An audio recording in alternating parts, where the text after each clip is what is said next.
Congressman Duncan Hunter and his wife are accused of looting his campaign funds to pay for family vacations, boozy restaurant binges, and wild shopping sprees while pretending it was all campaign related. And the outcome in Congressman Hunter's district in November could have an impact on what some believe will be the most important midterm congressional election in American history. The 60-count indictment against Temecula Republican Congressman Duncan Hunter and his wife Margaret paints a stunning portrait of the couple's spending habits, alleging that they illegally converted Hunter's campaign account into a household checkbook, a piggy bank with no holds barred, paying for a long list of family items. Private family items at that.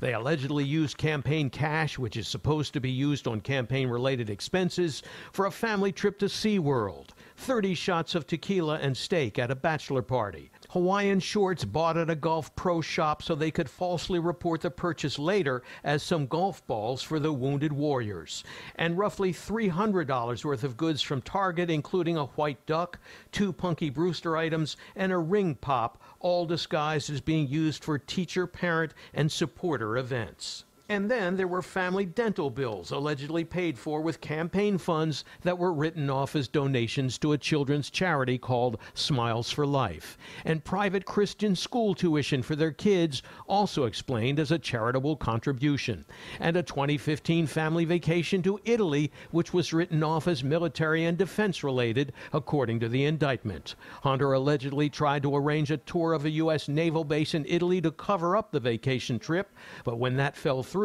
the indictment says Hunter told his chief of staff to tell the Navy to go F themselves.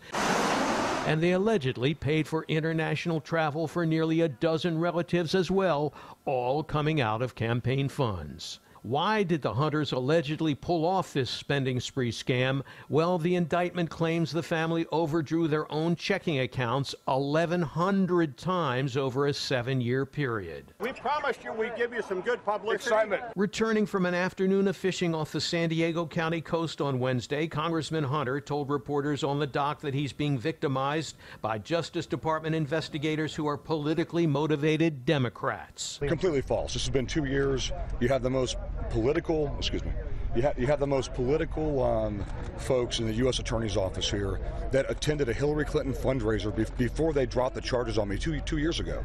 You have partisan, biased Department of Justice employees that are doing it to Trump. They're doing it to me. Under normal circumstances, this would be not a survivable set of charges. This really cuts to the core of who he presents himself to be. But this is not a normal circumstances election season, and the Associated Press reports Hunter's district is the most Republican congressional district in Southern California, which Donald Trump won in 2016 by nearly 15%.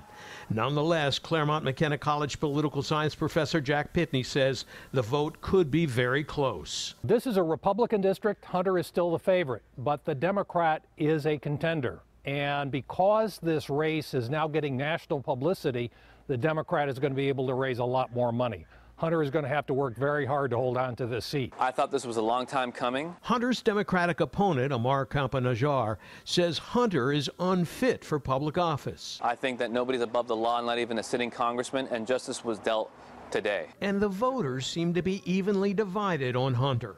I would still vote for him. I would. Just because he's a Republican? Yeah. I don't think I'd be inclined to vote for him again. Professor Pitney says this race could play an important role in whether the California Democrats can flip enough GOP seats to take control of the House in the midterm elections. They're hoping for something like half a dozen. It sounds like a lot, but given the profile of the districts where Hillary Clinton actually came out ahead and currently represented by a Republican, that's doable. Add this to the mix, and Democrats are looking at a very good year in California. Now, Representative Hunter is the second Republican congressman to be indicted this month. He was one of the first members of Congress to endorse Donald Trump for president in 2016, and he has made it clear he will fight the charges and will not resign. At this point, even if he did drop out, his name would not be replaced on the ballot.